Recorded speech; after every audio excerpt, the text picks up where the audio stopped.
une jeune auteure, Lisa Blumen, aux éditions L'Employé du mois. Ça s'appelle Sanglier. Elle n'a pas l'habitude de travailler là-dessus. Elle a fait des récits de science-fiction avant. Ouais. Et là, elle tisse une espèce de thriller parano autour d'une influenceuse make-up.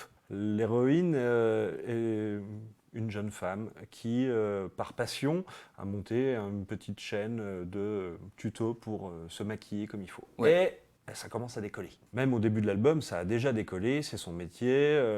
Et elle va se rendre compte, déjà, qu'il y a quelqu'un qui reste près de chez elle tout le temps, un stalker, comme Ouais. on appelle ça. Et elle va ressentir aussi la pression de ses followers pour avoir du nouveau contenu. Oui. Elle va se sentir un petit peu obligée de créer du contenu alors qu'elle n'a pas forcément la tête à ça. Et en gros, c'est toute une vision de ce phénomène nouveau qui Oui. n'existait pas il y a 5 ans. Hein. C'est quand même assez voilà, contemporain de l'influence. Qu'est-ce qu'un influenceur ?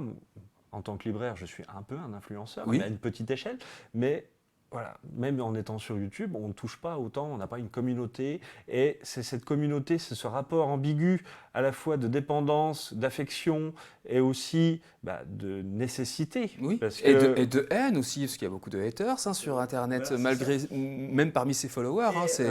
alors on pourrait se dire, ouais, une autrice va forcément s'en prendre à une influenceuse parce que c'est le culte de la vacuité ou quoi que ce soit. Pas du tout.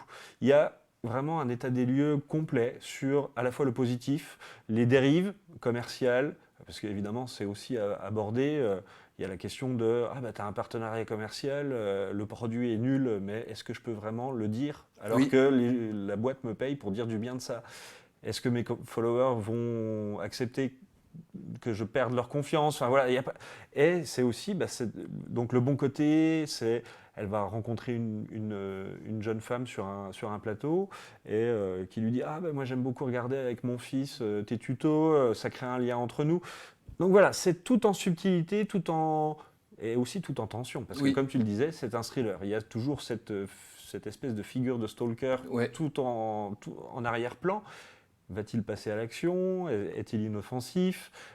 Et c'est aussi la prise de conscience de cette jeune femme sur est-ce que c'est vraiment un métier que je peux continuer à faire, que je veux continuer à faire? Oui. C'est très, Ouais, très Lisa réfléchi. Blumen pose vraiment les choses factuellement, comme ça, elle n'apporte pas de jugement plus que ça, justement, sur ce métier-là.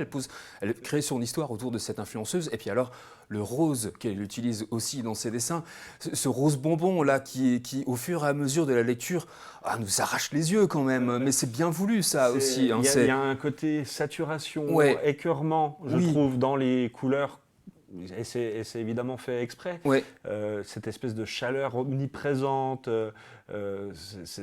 cet impact jusqu'à la nausée, en fait. Ouais, c'est ça. Et en fait, tout l'album est extrêmement malin et extrêmement réfléchi pour alpaguer le lecteur et lui faire réfléchir sur le phénomène de l'influence. Ouais, avec cette analogie justement, parce que le titre c'est Sanglier, cette analogie au sanglier, elle a une obsession finalement qu'elle développe pour une incarnation presque caricaturale de cette chose sensitive, cette bête de chair, de sang, d'odeur et de fauve et de cris qu'est le sanglier. Là, il y a un rapport aussi très subtil, beaucoup dans le non-dit, et moi, je trouvais ça assez percutant. Ouais, elle instille aussi une dose de fantastique avec ce rose-là et son dessin. C'est très très subtil, c'est très bien fait. Un portrait qui est forcément révélateur des influenceurs, ça s'appelle Sanglier, c'est aux éditions L'Employé du mois et c'est de Lisa Blumen.